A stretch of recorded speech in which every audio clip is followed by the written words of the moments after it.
What's going on, you beautiful people? I want to talk with y'all about something today. Maybe you're dealing with the same thing, and I want to kind of just explore this with you guys. If y'all have any thoughts on it, leave it down in the comments below.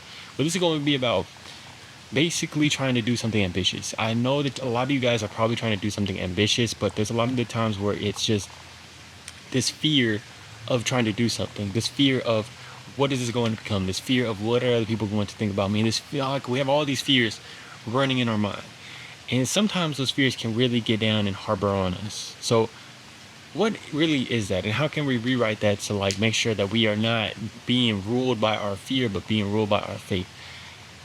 Because if we continue to be ruled by that fear, all of a sudden, we are going to just not be able to do anything. We're going to be crippled. We're going to be put down like a freaking dog. We're not going to be able to go anywhere.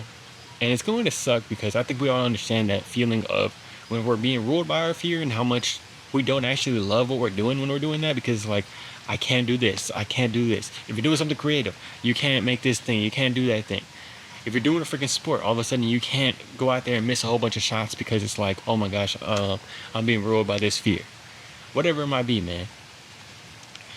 But I also heard a story of Les Brown, and Les Brown kind of told this funny story, man. He was just telling about he knew this guy, and he would always walk home from work every single day.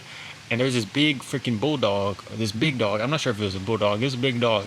He would be walking home from work, and this bulldog every single time would come out of nowhere and just freaking chase him. And he would be even waiting for the bulldog to pass. He would be waiting to see if the bulldog's coming. He would be going real slow, and he would be walking all the way down. And he'll be like, okay, I think I got away. And out of nowhere, the freaking bulldog would come out, just barking at him, trying to chase him down. And it's the funniest thing because, he's the most scared of this freaking dog. He's absolutely terrified of this dog. But then all of a sudden one day he's like, you know what? I'm not going to let this dog rule me. I don't want to be ruled by the fear of this freaking dog. So one day he grabs a freaking rock and he's like, I'm gonna face up to this dog. He better square up with me right now. So he comes and he starts walking. This dog comes up. He has this rock. He's like, I'm not scared of you no more. You can come up as close as you want. The dog comes all the way up. All of a sudden, he sees the dog's mouth. It ain't got no teeth in it. It ain't got no teeth in it. So this whole time, he was scared of this dog, when in reality, the dog had no teeth. It was all bark, no bite. And in reality, that is a lot of our freaking fears. It's all bark, no bite. If you've ever faced one of your fears, a lot of the times you're like, it's crippling, it's scary, you don't want to do it. But then when you go and you experience it, when you face it and you get out of it, you're like, what the hell was I so scared about? What the hell was all that about? And it's the funniest thing because why do we continue to let that rule our life? Why do we continue to let that prevent us from going into good experiences, having fun, having joy, and having all that stuff?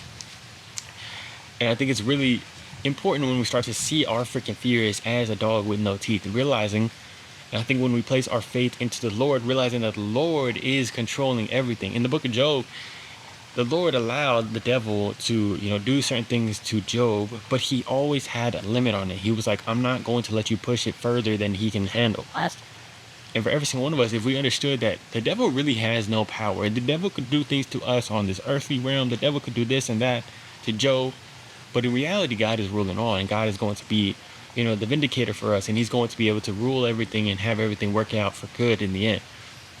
And if we can imagine our fears as powerless, pretty much, even if you're walking in the dark in the middle of the night, even if you're doing anything, then how much more can we start to walk by faith, man? And it gets me excited because I know that if you go out there and you start walking by faith, you're going to be able to bring great things. I'm going to be able to bring great things. And together, if we're walking by faith, not ruled by fear, we could just connect together. We can just go and do things that are absolutely revolutionary, innovative, different. We don't need to be ruled by the fear of approval, by the fear of anybody else, what they think, by the fear of our own way of, going out there and somebody just absolutely canceling us, whatever it might be, man. Even those stupid stuff, So I hope today that you're able to be ruled by faith. Be ruled by faith completely. Have a great time today. Don't let fear convince you that it has any power over you, because you are strong and you are great. And I'm wishing the best for you guys today. I love you. Hope you have an amazing day, week. Live by faith today. Peace.